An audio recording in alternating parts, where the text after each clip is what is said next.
Hello and welcome to Beauty and the Biz, where we talk about the business and marketing side of plastic surgery. I'm your host, Catherine Maley, author of Your Aesthetic Practice, What Your Patients Are Saying, and I'm also consultant to plastic surgery practices to get them more patients and more profits. Now, today's episode is an interview with somebody I greatly admire and I have known for years. He has risen to iconic status, and you'll see why in a minute. Dr. Randy Waldman is a double board certified facial plastic and reconstructive surgeon in Lexington, Kentucky, and he's been in practice over 30 years now. Now, his articles are published in scientific journals, and he's recently been the editor for 2 medical books on facial plastic surgery. Now, he has given over 500 presentations at cosmetic surgery meetings over the past 25 years in the United States as well as Europe. Now, he's even, in addition to that, has grown his private practice to 4 surgeons. I can't imagine, plus a whole lot of staff. And he's been voted one of the top 15 influencers by PSP Magazine. However, his big claim to fame is his unique ability to organize and coordinate over 46 major medical conferences. And those include FPRS, and also lots of them. So Dr. Waldman is the founder of a really popular meeting called Vegas Cosmetic Surgery. Now, it's the largest multi-specialty symposium of its kind in North America. Now, he's also founder and current director of the Global Aesthetics Conference in Miami Beach.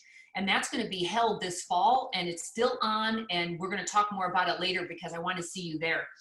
Now, this is something Dr. Waldman doesn't know. When I got into this 20 years ago, this is 20 years, this year is my 20th anniversary, the very first meeting I used to go to was this Newport Beach meeting with the vendors, and it was the facial plastic surgery meeting. And when I was there, I thought, when they said, oh, he runs this meeting, I thought that meant that's what he did for a living, because I used to run the California Medical Association's House of Delegates, a million years ago, and it was a full-time job for me. So the first year I was with him, I just assumed he was the meeting planner. And it turns out he wasn't just a meeting planner, he also had a thriving practice. And I realized, my God, this guy never sleeps. So I just thought that was really interesting. So now I realize he is a Superman, is what he is. So Dr. Waldman, thank you so much for coming to my podcast. I really appreciate it. I can't admire you any more than I do. So I'd like to welcome you. Is there anything I left out? I appreciate all those compliments. It's so flattering. And Catherine, I didn't realize that until tonight that you were even at the Newport Beach, programs. Because did I ever have you speak at that? No, I was in the back then. I was still a sponge. I was still learning the industry, and I wasn't speaking yet. That's amazing. I didn't know that you went that far back with a lot of us. So you've seen a lot of us, kind of mature in our practice, grow older. Mm-hmm. But those were really great meetings in Newport. Mm-hmm. Those are my favorite meetings. They were really a lot of people don't remember them, but they were really, there were a lot of products, including Botox, introduced at those meetings. And Botox was introduced 8 years before it was actually FDA approved. And we took turns injecting each other using EMG and all those crazy things. And we were using hand, shoulder, those old VHS cameras to do things live. And I remember one time the power went down and we were doing all these lasers and in a ballroom and everything went dark. I mean, we had so much different things happening, but it was really a land, it was something that was a very important meeting for its time, because it really was the first continuous cosmetic surgery meeting probably in the country that welcomed different specialties. And that's what I sort of base my meetings career on, is trying to mold and trying to get different specialties together, because every specialty has a special knowledge that they have, and to share it among different specialties is going to do nothing but make the medicine of aesthetic medicine and surgery better. And so really started doing that under the influence of a really great facial plastic surgeon by the name of George Brennan. And George taught me a lot of what I know with meetings, and Jack Anderson taught me a lot of, because he had a meeting in New Orleans that I when I was a fellow, I helped put together that meeting as a fellow. That's what the fellow did then. And so, and then I was Norm Pastoric, who was Oh, sure, I know him. president of the AFPRS in 1991, got a note from Jack Anderson, and usually Jack was very influential. And he said, "Hey, Norm, I've got this guy. I really think he'd make a great chairman for the annual meeting." And in 1991, as a very young, I was probably the youngest chair ever for that meeting, but it was in Kansas City, which is not exactly a mecca for meetings. I mean, it's Kansas City, but it's not exactly where, I don't even know what meetings have been held there since then. But the #1 Academy meeting of all time in attendance was in Kansas City that year. And we brought in people from outside, and it was really heresy to bring in people from outside. But when you think about some of the names, a guy that just left Zain Obaji's fellowship, I decided, I read something that he wrote, and I was fascinated by this green peel or something. And so I invited Mark Rubin right out of his fellowship to be a lecturer at this meeting of facial plastic surgeons in Kansas City. And then there was a guy by the name of Bob Goldberg, who was in LA, who is now one of the esteemed oculoplastic surgeons in the world at the Jules Stein Institute. And I invited Bob. And so it really was, the beginnings of what then became, the regular affair in Newport Beach, and how I would invite in some of the leaders. And because it was in Southern California, I could get these California guys that would drive down. Mitch Goldman, one of our early people, Dick Fitzpatrick, again, from the Goldman Group down in San Diego. We had really Ron Moy from LA was part of our faculty, Ed Torino. We had people all around us that we could draw from, and that was the beauty of it. And people were willing, for some reason, people were willing to lay their guns down. And Bruce Cannell was may he rest in peace, the late, great Bruce Cannell, one of the great plastic surgeons of really our era. And we all love Bruce. He was a gentle giant. But Bruce taught us how to do facelifts. And so it was really a collective effort. And I just took that mantra and ran with it. And that's Newport Beach, and that's global aesthetics.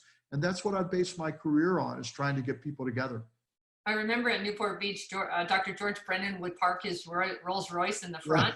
Yeah. And I love that. I remember thinking, who are these surgeons? They were a different crowd. It was interesting. Anyway, let's get back to the current events, which of course we can't talk about anything but COVID-19. And I wasn't going to take for granted what's going on in Kentucky, because it seems so changing and regionally different. What's your status there? Are you in? Are you out? What's going on in your area? We've just been allowed to open our doors really in the last week. We're in a phase 1 type of thing right now. We have a governor that's been pretty hardcore about things, and that's his privilege. He's the governor, and so we followed the governor's guidelines like everyone else. We closed down, I think on March the 11th, by the governor's decree, and stopped doing surgery. We have our own surgery center, as you know, and we do 95% of our surgery there, and we were forced into a shutdown, and we had months of things backed up. We were booked up several months with cases among the doctors in our group, and all of a sudden it was stopped. And then we had to figure out, okay, how long is this going to go? Like a lot of people, we didn't know. Is this 1 week? Is this 2 weeks for shutdown, or could it be longer?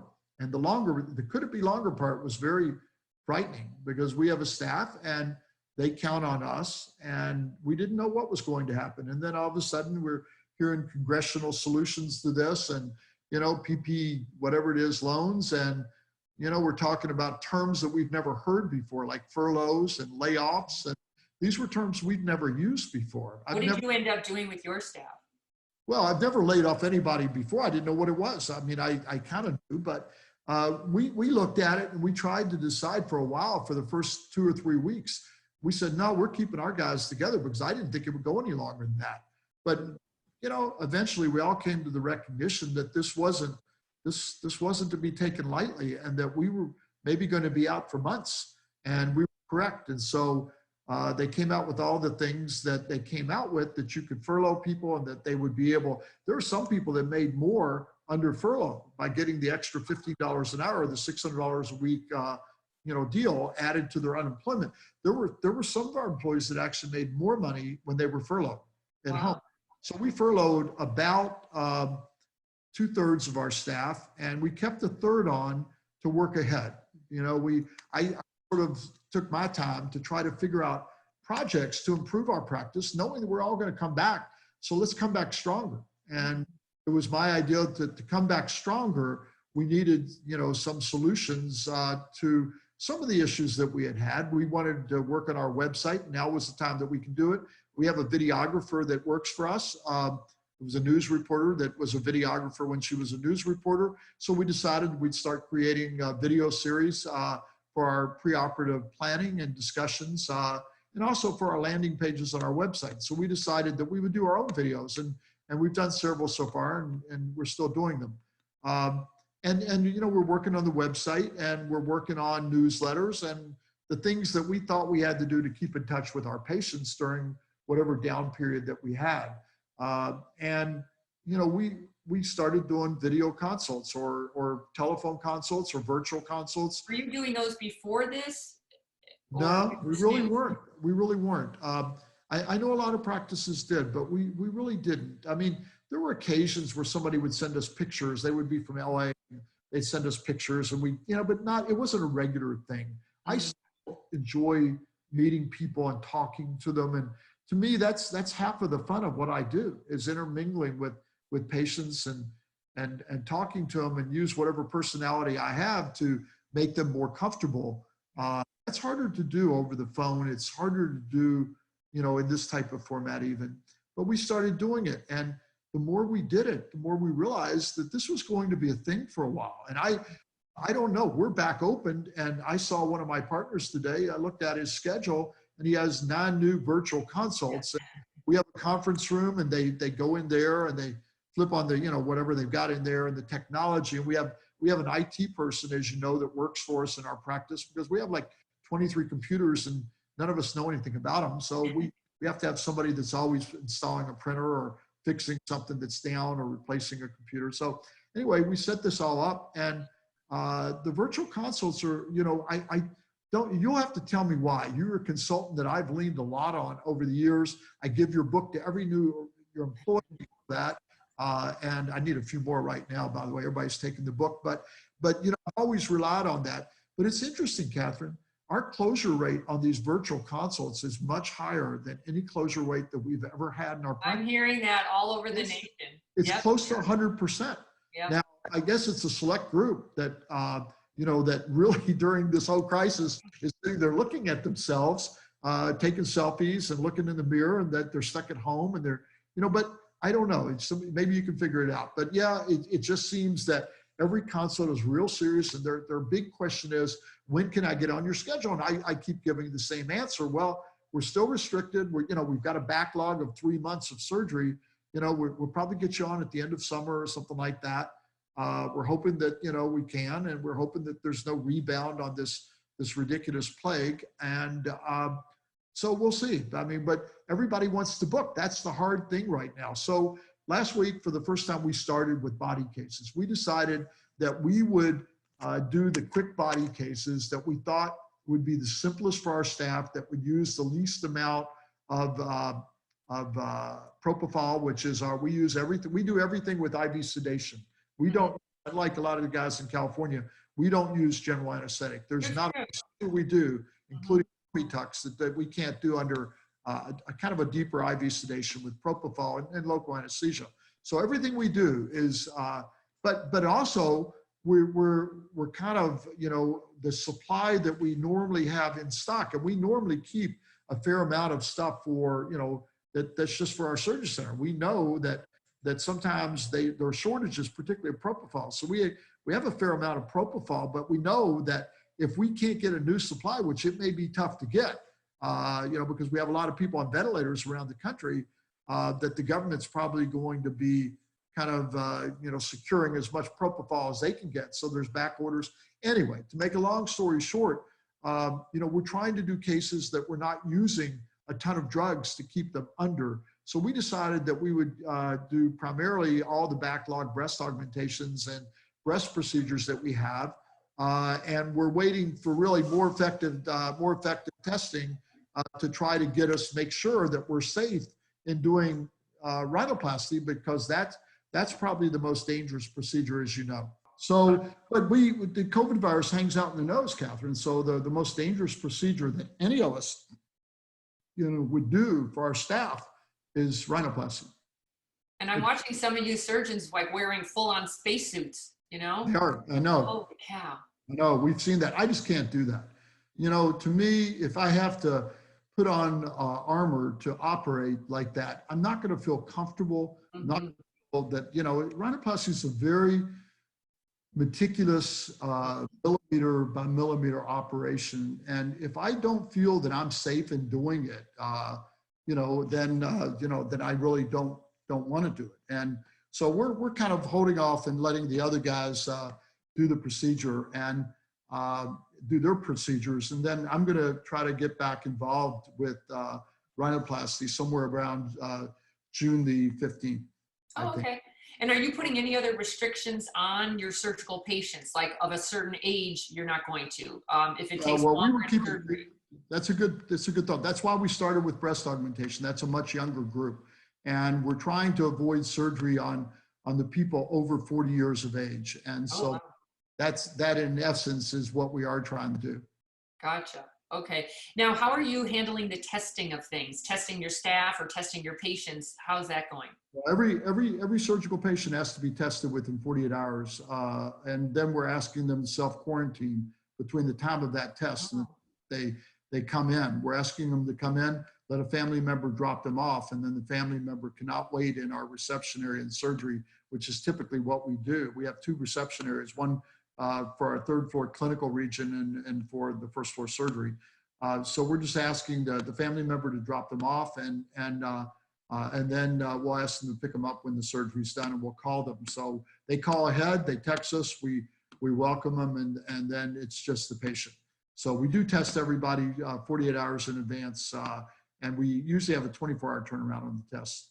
Gotcha.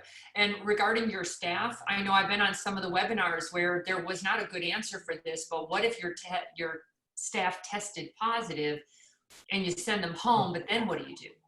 Did anyone come up with a good answer? That would be a tough situation because, I think then if we've been around them, then we would have to probably at least quarantine the people that have been, around them and that we think would be subject to any type of, infection. So we're just hoping and praying that doesn't happen to us. If it happens in surgery, then we'll probably have to bring our 3rd floor staff down to surgery to fill in. And they're certainly capable of that. Most of them, a lot of nurses. We have like 5 or 6 nurses that work for us. But we're hoping and keeping our fingers crossed with everything that we're doing, we're protecting the patients from our staff, protecting the staff from our patients, and doing things as good as we can do them. But there's no question that we live in fear of that. We live in fear of patients. The thing that I most fear is probably a patient getting an infection from somebody in their family 4 or 5 days after the procedure. If it was one of our bigger procedures, but that's why we're not doing those right now. And we're trying to limit our procedures to the smaller procedures because if it was somebody and they had like a tummy tuck and they got the COVID infection 5-7 days after the tummy tuck, it'd be a rough course for them. And there's some anecdotal evidence that some of the bigger procedures do lower the immune response. And so, we don't have much of an immune response to the COVID virus, but what little we do have, I guess we probably need. So that's a tough question. It's an interesting question, and I hope I don't have to deal with that. If a staff member were to get infected, how would we do things in our office? It'd be tough. I mean, I guess in the worst case scenario, we'd have to shut the office for 10 days. Oh dear. All right. And what's happening with the Medispa or the non-surgical? Is there a date on that? Yeah, in Kentucky, it's May the 25th. So 3 weeks after we were allowed to open our offices, but I actually called the governor's office and some contacts there, and they didn't want to have an unfair playing field. So they asked us to avoid the injections until the 25th to give everybody an equal playing field. And it's like, I don't think there's an equal playing field anyway. I think we have an unfair advantage due to our overhead and malpractice and on. But, we honored that. We haven't done any injections, and we don't plan on doing it until May the 25th. And then we'll open the doors for that. But again, we're requiring the same, they're asking us to outfit ourselves the same way that the dentists do. So we're following dental protocol. And the dentists in Kentucky are in full battle gear. I mean, they're N95 mask, goggles, visor, and then some type of scrubs and some protective clothing over the scrubs. And so we couldn't get what we call the bunny suits. They're back ordered by far, and nobody can get them because they've been using those in the hospitals. So now they've created some sort of paper white gown or something that we're using over our scrubs. And we're asking everybody to change into scrubs when they come into the office down in the operating room. And then we're asking them to, we'll launder those. We have a service, and we're asking them to change in not to wear them out of the office. And our anesthesia people come in from outside. We're asking them to do the same thing. So everybody in our office changes into scrubs when they get there, and changes out when they leave. And we're using N95 masks for any type of invasive treatment. That'll include injections. And our patients are wearing masks. Obviously, if you're injecting somebody's lips and stuff, we haven't done that yet. But if you are, then you're going to have to take their mask off. But you're keeping your mask on, and goggles too, and your visor.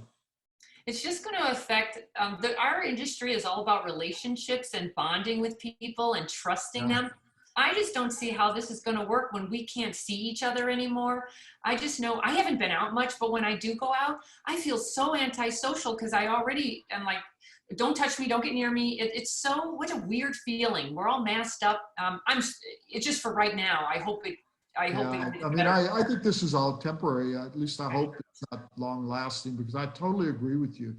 I remember the transition when the dentist was there, and then all of a sudden they're wearing masks, and all of a sudden I'm talking about before COVID, and you felt like they were coming at you like you were this infected leper. Yes. And because when I was younger, or even until 5-7 years ago, the dentists weren't wearing all this protective stuff that they have been over the last number of years. And and so in the end, I agree with you. It does take the personal touch out of all this. And, I am worried about that.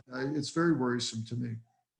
What are you going to do about the patient flow? Because the way it's set up now, I don't know if you can you still do half of what you used to do? The math is going to be funny on this, because you've had all this overhead because you've had so much patient flow. If that were to be cut in half, let's say, due to all the new regulations, or you tell me, is that too much? How does the math work? Because if you still have all the staff, yet half the flow that you had due to limitations, what does that do for you? Now, the math doesn't work. I mean, the math doesn't work very well. And that's the whole secret to this. I mean, basically, it seems like the loan, you thought you were getting something for nothing, but you weren't. You were really paying the government's unemployment insurance and getting people off the unemployment rolls before you were really able to go full steam. And you were practicing with restrictions. And so, it just is, it is tough. And we're still working through that. I don't think that the key is the loan. I think that's just something that helps a little bit. If we can't get all that forgiven, then it's a loan at 1% or whatever. We're okay paying that back. And we had a decent reserve to go into this. We're not an office that has any leases on any equipment. And our debt is just our rent and our salaries and our payment to each other. And all the doctors, we basically, cut our pay in half and made sure that we had plenty of reserve. So we bit the bullet ourselves in our practice, and we did that early on. Fortunately, none of us lived beyond our means, and we were able to do that. Good for you. Because quite a few med spas and some of the practices who are not good business people. If you were hiding fighting business, now is the time to learn it.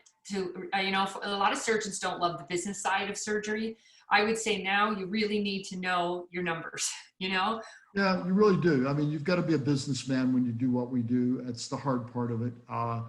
The younger doctors, it's kicking and screaming that they want to do any of that. But those of us that have been, you know, through the battles, we understand that it is a business and you have to run it like a business, and you can't overspend your bounds at all. You have to be frugal and at the right time, and you have to spend money when there's a good ROI, but, you know, don't spend money needlessly, and don't just sucker for whatever's around the corner, whatever somebody tries to sell you. So we don't have any debt in our practice at all. We have no loans, and we, you know, we live within our means. And for us, yeah, it's not been easy, but we were never threatened with going out of practice or anything like that. We were always comfortable, and you know, I run a pretty tight ship. That's for sure. But you've also been through a few recessions and you've had a lot of adversity. Would you say this is your biggest hiccup? There's no question. Yeah, there's no question. This is very similar to what happened. I think it was in 91 or 93 or whatever it was. That was a tough period of time. 9/11 was a little bit of a tough period of time. People were frightened then. People are frightened now. But, you know, I live in a rural state. It's not got the big cities that you guys have out in California. The rural, there are 4 or 5 counties around me, surrounding me, that haven't had a death. There are 4 or 5 counties around me that maybe they've had a couple cases of the COVID virus. Louisville's the other big city in Kentucky besides Lexington. They've had, for whatever reason, 10 times the number of cases and deaths that we have in Lexington. I think we've had 20-something deaths, and that's way too many. I had a really good friend that was on a ventilator, doctor who I started at the same time in practice. That was a tough thing for all of us to see. He's a good friend, or was a good friend, and he's still alive, fortunately, but he spent 4 weeks on a ventilator. It's a tough illness, but Lexington hasn't had the type of thing. You know, my daughter had, you know, as many people in the hospital that she works at in the Bronx with COVID virus as we have in the entire state of Kentucky. So every state's different. California's different, New York's different, but we all kind of chinned to the same bar at first, where we all got closed down, and you know, and it's an interesting thing. We've talked a little bit about all the medical parts of this and what this disease really does, and I think we're learning more every single day. And it may be that we're going to learn a whole lot before this is over, and I have a feeling that therapeutics will trump vaccines, and that's where our you know, that's where I'm hoping we'll be by the fall, is that we'll have a way of treating this thing so that people don't get deathly ill. They can get it, but they can't get deathly ill until we have enough people that they can't pass it around.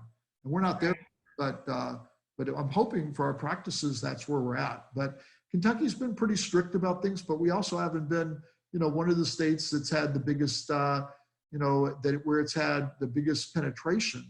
And for that, I guess we're fortunate.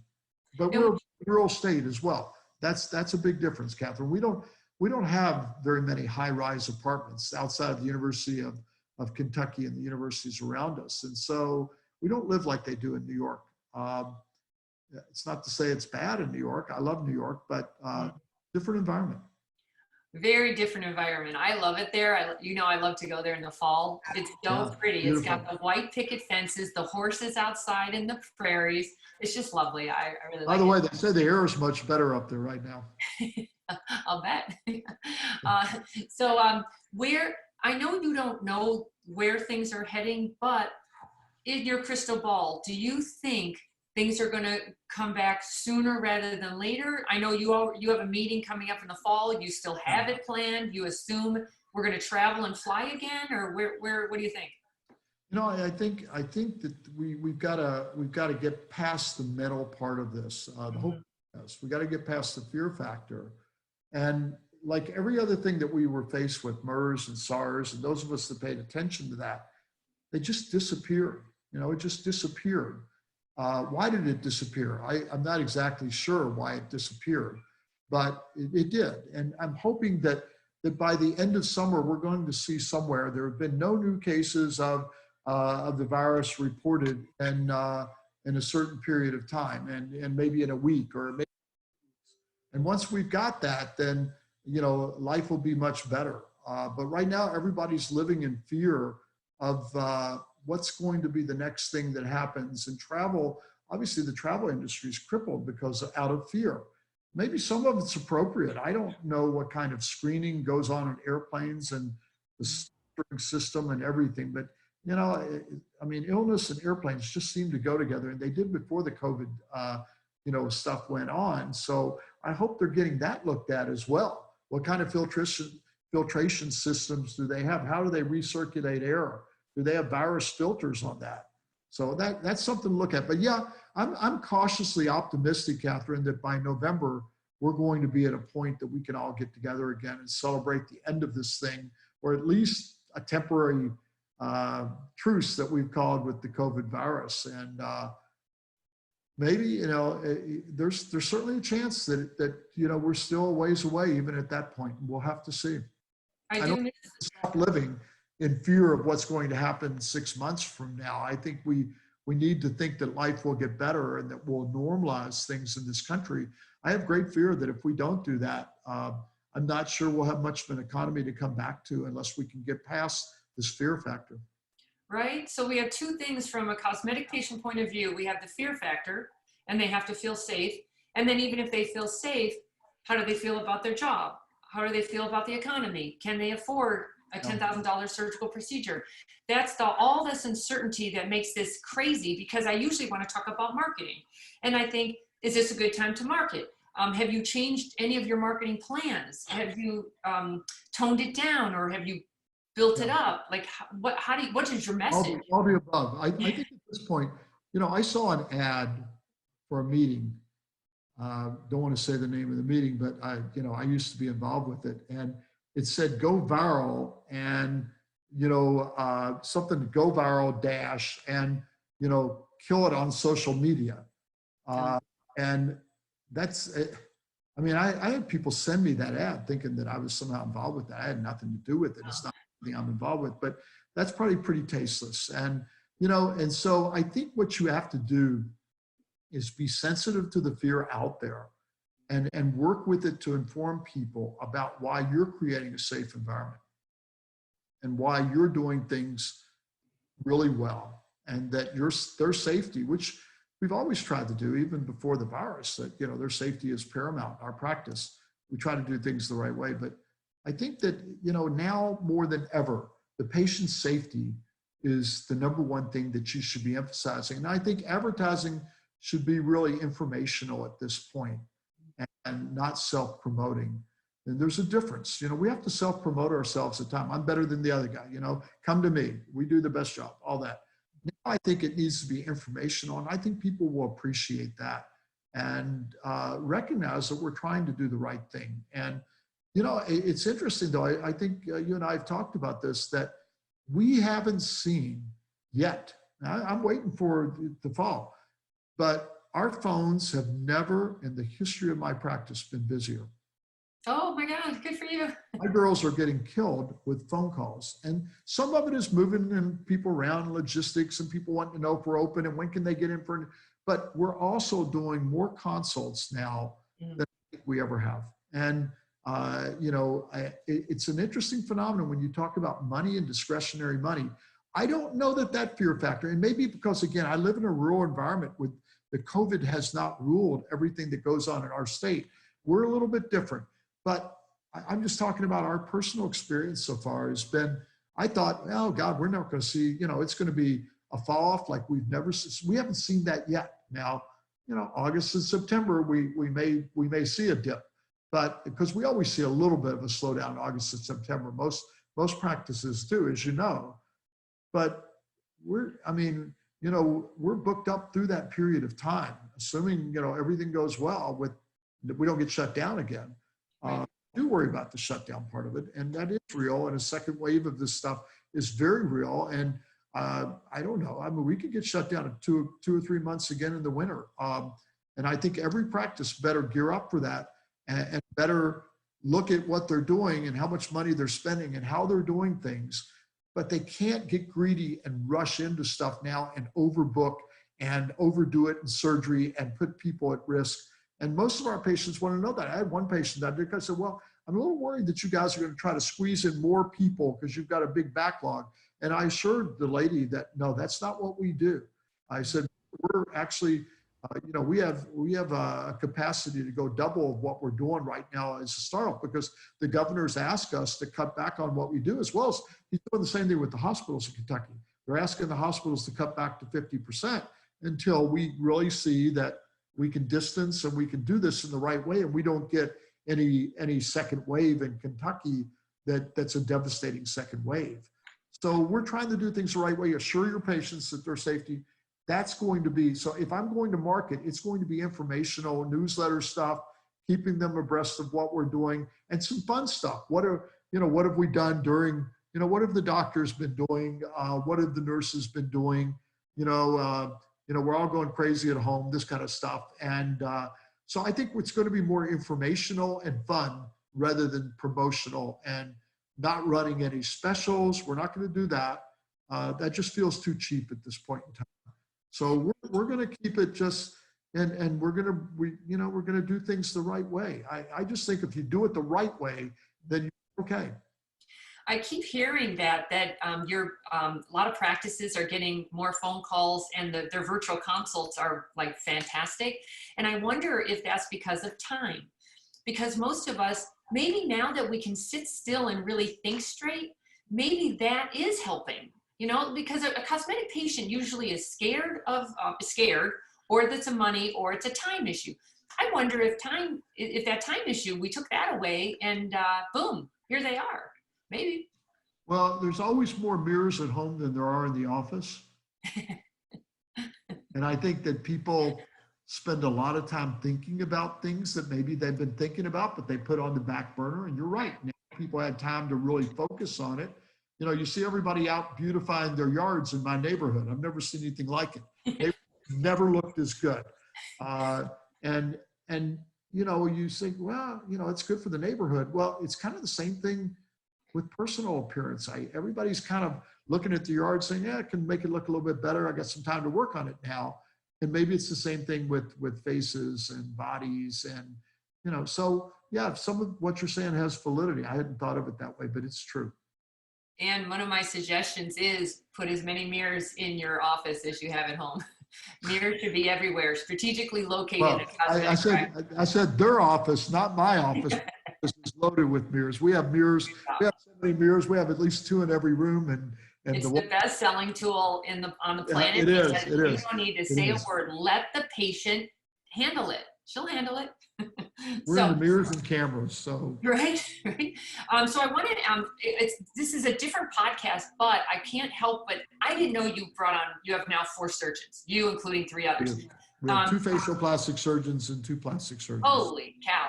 I just want to, just a little touch on that, because knowing you, it's probably a dictatorship rather than a democracy.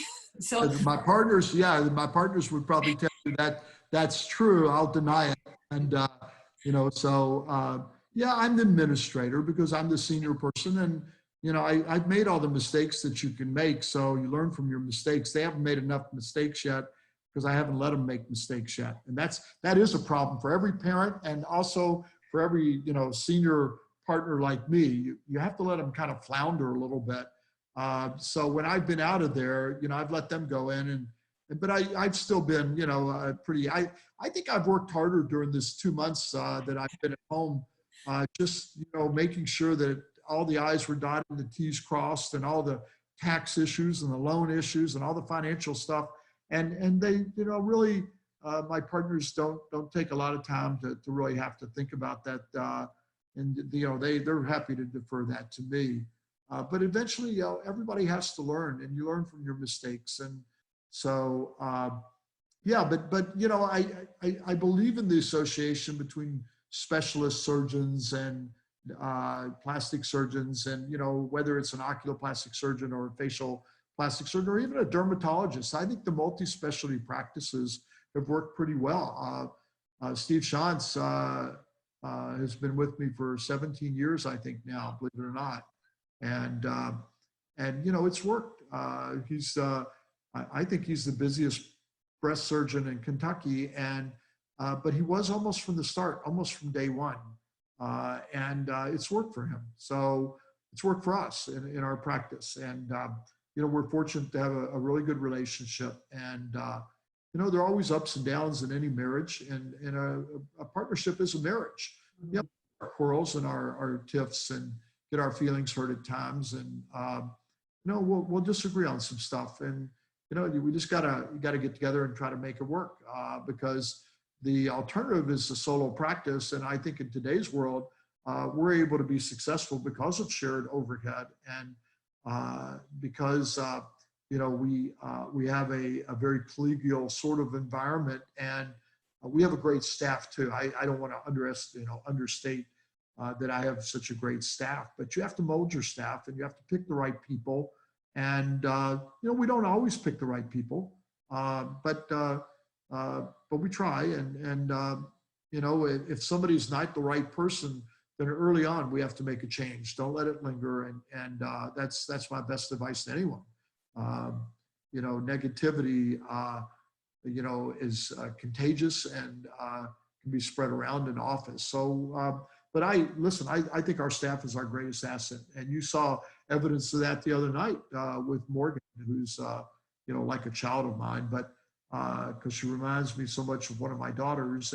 But, you know, I watched her start. She had a certain, you know, immature level when she was very young, and she's molded into, you know, somebody that's really helping our practice through this whole COVID thing. And it's been very important to us. And I think that's a pearl for other doctors. You gave that job to her, and she took it and ran with it. So she cared. Somebody needs to focus on COVID-19, you know, the precautions of, the processes of, and she is on it. I mean, she knows those regulations upside and down, and she will keep her eye on that ball. One of the things that I insist on, Catherine, I always have, never varied from this, that everybody that works for me has got to have a 4-year degree. It's not that college teaches you so much, but it's a level of maturation and being able to work with others. And it shows me somebody that's interested in learning. And so everybody, it doesn't matter whether they're at the front desk or what, everybody in my practice has always been a college graduate. And my nurses are all, I think they're all 4-year degree nurses, and they're all very bright. And so, you know, we hire people on personality and intelligence. Those are we can teach them. We can teach them to be whatever within our practice. We love ICU nurses. We love critical care people when they're working in surgery, because they know the rhythms, but give me somebody that's intelligent, and give me somebody that's personable, and we can train them in everything else. Mm-hmm. So let's talk about your meeting, because the reason I know you very well is early on, you gave me my first break in speaking.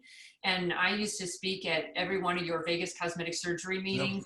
Yep. And then you did the Global Aesthetics meeting. And I appreciate that. I needed the exposure and the experience of doing that. And the reason your meetings are so successful, like, I mean, I speak all over the world. Your meetings are the most well-attended, and the culture and the ambiance at those meetings is amazing. And I think it's because they're multi-specialty, so everyone's relaxed and they're not so paranoid, or I don't know what the word is, but you have board certified dermatologists, ocular plastic, facial plastic, and plastic. And they're just great meetings. And will you always keep it that way? The multi-specialty, is that your? Absolutely, absolutely. I think that's the key. Even if I was running meetings in my own society, which I did, you know, I think I did about 10 meetings for my own society. The last one being in 2005. But even then, I brought people from other specialties, because I think that, you know, we tend to get stale in our own meetings. People talk about that all the time. Hear the same speakers, and, you know, the same talks, the same speakers, you know, and year after year, you've got the same group. So I try, my mantra is to change up the faculty by 50% every year. So I'm going to try to find 50% new people every year. That unfortunately means that there's some people that won't be coming back that particular year, but they're still on my list. It's not like we've crossed them off. But our whole thing is, you can't have the same program year after year after year. So we always try to look at it. And every year, it's like writing a new book. It's like, okay, this is my book, and I'm going to start putting together the first few chapters. And it's usually stuff that I'm interested in as a surgeon and as a doctor, or one of my partners is interested in it. And we're looking at it just like we're attending the meetings. I always try to put myself in the meeting, and trying to find new and different stuff. But by changing the faculty by 50% every year, that I'm getting new and different stuff. And I encourage the people that we invite back to also give me some new and different stuff. I've done that with you a number of times, haven't I? I've said, Catherine, I need 7 new talks that you, and you'll actually go out and do the work to do that. Everybody doesn't do that. But and some of the doctors will just give me the same talk year after year, and we eventually stop inviting them, because it's not that I don't think they're good speakers or great guys or good friends. And I haven't endeared myself to some people when I've had to do that. But you know what? People are paying money to come and listen to what you have to say. And so I've got to give them, I feel cheating. I feel like I'm cheating them unless I'm giving them value for their dollar. The same thing with exhibitors. I keep a ratio where I won't just try to fill my exhibit hall unless I know I have a certain number of attendees. I never want less than a 6-to-1 ratio, 6 attendees to every exhibitor. I've lived with that. And I know other meetings don't do that. I lecture at some of them. I lecture at meetings where there's 300 people there and 110 exhibitors. It's less than 3-to-1. And I'm like, how do they do that? And I don't know, but I can't do that. So we always try to, and you know what? Our exhibitors are incredibly important. A lot of them are really good friends of mine. A lot of them are really close to me. I meant, it's intentional. They're good people. They work hard for a living, and so I don't just use them as a means to an end. They're part of the show, and they're part of the reason that people come to the meeting. People want to have a good place to shop, a good place to, that one-stop shop. So everybody's important. Everybody's got a role. It's like a play. I'm like a choreographer, and I've got dancers and actors and then you have to put it all together. And the satisfaction comes the day after the meeting's over, and you realize that you did it decently. That was better than the last time. Now see if you can improve on it next time a little bit better. Here are the problems. So we always come back, sit around a conference table with my staff. My staff always are the ones running the meeting, right? I mean, it's not people, we don't hire people on the outside to do it. There are staff, and we'll sit around the table and say, what'd you like about it? What didn't you like?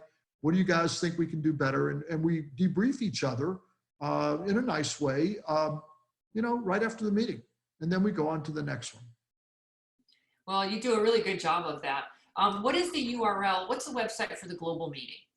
It's called it's either gaconference.com, GA Global Aesthetics, or globalaestheticsconference.com. Either one gets you to the same website. And this year it's November 5th through 8th, God willing. And we'll probably be one of the first meetings, hopefully out of the box of all these meetings that have been canceled.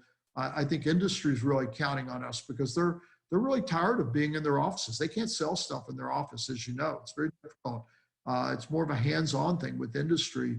So I think a lot of people are counting on us, coming through. And I'm just hoping that the travel is acceptable, and that people are able to fly. And I hope that we don't have, significant restrictions from the hotel, the beach, which, by the way, is a wonderful hotel. Anybody that's been there, it's really one of the great properties in Miami Beach, right on the ocean, and Collins Avenue, and then Atlantic Boulevard and Lincoln Avenue are right adjacent there. And so it's kind of a triangle that's the best part of South Beach. But I hope that that we get the space that and that we're able to have the same number of people that we need to make things work. There's a quotient to making it work. And so I think the hotel is still, they don't know what's going on either. I mean, they've been really hurt. All the hotels, travel industry, gosh almighty, everything's been hurt, Catherine. And and so we're all just trying to adapt to a new norm, and we're praying for for the best things to happen. If something happens that we can't do the meeting, then we'll come back and we'll do it the next year. It's not like we're going away, and you live with what you can do, and there's fate takes usually if you just kind of follow that, you'll be okay. Right. So I hope that I just want everyone that we know in our circle, Catherine, anybody that watches your stuff, pray for safety and health, and that if you got safety and health, particularly health, then you've got everything. For sure. I have no complaints on my end, although I do miss the travel. because I liked it a lot. That's when I got to get out and talk to all of you in person, because I'm a big hallway person. That's where I learned everything about this industry, what's going on, what you surgeons feel, what are you worried about, what are you happy about, you know? That brings up a really good question that I have for you and for the audience or anybody that's listening. You know, I have my feelings. I know these virtual meetings are springing up and virtual this, virtual that. I never did it for that reason, because then you would be implying that maybe it's just about money. To me, it's about the, you know, collegiality or whatever the word is, to be able to get with people and talk to them about their life and their practices. And it's kind of a way of getting together. It's like an annual reunion. For me, it's like an annual reunion. A lot of the same faces and people, new faces too, and new people to meet, and people particularly from other specialties, and people of all ages, young, middle, old, and it's just a way of enhancing your life, and it's also a way of traveling and seeing some other places, but mostly getting together with people. And I think when you take that element out of it, you say, well, you're going to do a meeting by sitting in front of a computer for 3 days. I can't sit in front of a computer for an hour and a half or 2 hours, and I'm off a different tangent. It's like, you know, ADD kicks in, and I just can't do it. I mean, so I can't even look at, you know, a 2-hour surgery online and study what they're doing with that surgery. I get bored, and I'll fast forward it and have, you know, play with the buttons, get through all this. So I don't know how people can really do that. And, but, you know, I do think that I've learned a lot about webinars, Catherine, and I do think that there is a role. I'm doing a webinar every 2 weeks. As you know, you've been part of it with the Aesthetic Authority, which are the people that, you know, with Derm Times and Ophthalmology Times and Medical Economics. And I'm the medical editor, you know, as I told you, for Aesthetic Authority. It's a new trade magazine. And we've been doing this every two weeks, and we're getting like well over 1,000 viewers each time. So there is a nerve there with people to see a group of doctors, or as it's going to be next tomorrow night, it's going to be lawyers, and we're going to talk about medical legal issues associated with this horrible plague and our practices and employees and everything. And I feel like that may be something that I'll start incorporating in the meetings. That's a great idea. Aesthetic Authority, I know that they opened up a private Facebook group. Is it private? Do you have to be invited to it, or can they? Yeah, well, you kind of do. I guess I'm the one that's in charge of it. I actually, it was my idea, and I wanted to open it up because I felt so alone when we were closed down on March, that I wanted my colleagues, I wanted to interact with them. They're a bunch of smart people. So I said, let's get this discussion group together. And I ran it by the people at the Aesthetic Authority. And they said, well, we'll do it. We'll set it up for you. I said, well, good. You know, let's have some dialogue. And before long, I knew there were 100 people on there that were part of the discussion group. And it was interesting. I learned about the PPP loan there. I learned a lot of things there. And, you know, we started teaching each other. We were all in the same boat together. None of us had ever done this stuff before. Right. We just knew what was going on. And we leaned on each other, and that's what colleagues are for. I'll put that in the show notes too. Aesthetic Authority, I'm also on the board of it, I think. And it's been a great new group of forward-thinking people. That's the part I like. A bunch of ideas we're going by. I love the ideas and people thinking. Nobody's shut down here. Everybody, like all of you, are working harder than ever. And I also have that ADD problem. I can't even watch a movie now. If I'm 15 minutes into a movie and I'm not enthralled, I'm out. I can't do it. I think that's why I watch so much Seinfeld. It's only 30 minutes. You know, I can get through 30 minutes of Seinfeld. Well, and he's hysterical. I've seen the same episodes before 10 times, and I can't remember seeing them or something. So it's all good. But yeah, as you get older, when you get older, you don't have as much time. Maybe that's what it is. Like, I have more of a sense of urgency, and I don't want to waste it doing something. Sad. I just read tonight that Ben Stiller's dad died. And of course, his dad was George's dad on Seinfeld. Oh my God, how old was he? 92. But you remember George's dad on Seinfeld? Of course. I actually thought it was his real dad, but it ends up being Ben Stiller's dad. I guess he's a comedian in and of himself, Jerry Stiller. And I had no idea that it was Ben Stiller's father that was his father on Seinfeld. And he was married to that other lady forever, like forever. As long as you've been married. How long have you been married? 37 years. Holy cow. Yeah, a long time. I should do a show on marriage and spouses working with each other. That's also Yeah, another and podcast. we have, and we're, I couldn't have done what I've done without my wife. She is like your right hand. Holy cow.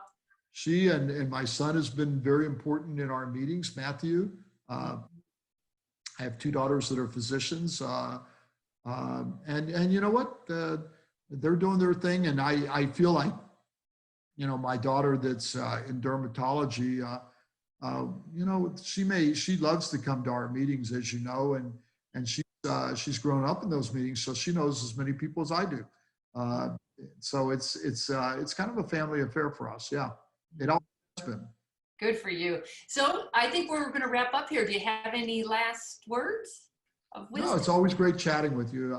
You do a great job, and you're one of the giants in your field. There's no question about that. If you want a great speaker, I know I can always count on Catherine to give a new and really energetic talk and wake up the audience. And that's an art. And every person that we have in the meeting, we'd love to have them be as good at connecting with the audience as Catherine Maley. But most important, I think you've been in the industry for so long, and you've studied practices. You've made it an art form of studying practices and learning from different practices that, you're one of the great advisors out there. And not only that, you have such a pleasant countenance about you, and you've even visited Lexington before and seen our. I'm going to be back as soon as the leaves change. Yeah, you keep wanting to come back. Well, maybe this is the fall that you'll be able to do it. Right. Hopefully, I would invite everybody to come to our great state. I think Kentucky is one of the most beautiful states out there. And we have fast horses, and we have great bourbon. So, All right. Well, thank you so much for being a guest on my podcast. I appreciate it, and I'm going to have you back. And everybody, thank you. I hope you enjoyed anytime. this. But everybody that's out there listening, Global Aesthetics, November 5th through 8th. Pray that this horrible plague goes away, and that we can all get together and kind of enjoy each other's company and in a great environment, and have some fun and learn some stuff. So anyway, Catherine, great talking with you. Yeah, and I'll be at that meeting as well, so I'll hope to see you there. I'll put all those links in the show notes. I'd like you to also join that Facebook club, Aesthetic Authority. I think you get a lot out of that. I'll send you an invitation. Okay, great. All right. Thank you so much. All right, everybody, please subscribe to Beauty in the Biz. And if you wouldn't mind, give me a review, because it helps me spread the word about this podcast. And then please, if you have any comments or feedback, please go ahead and email me at my website at catherinemaley.com, or you can certainly DM me on Instagram at Catherine Maley MBA. And with that, I bid you good night, and we'll talk again. Thank you so much.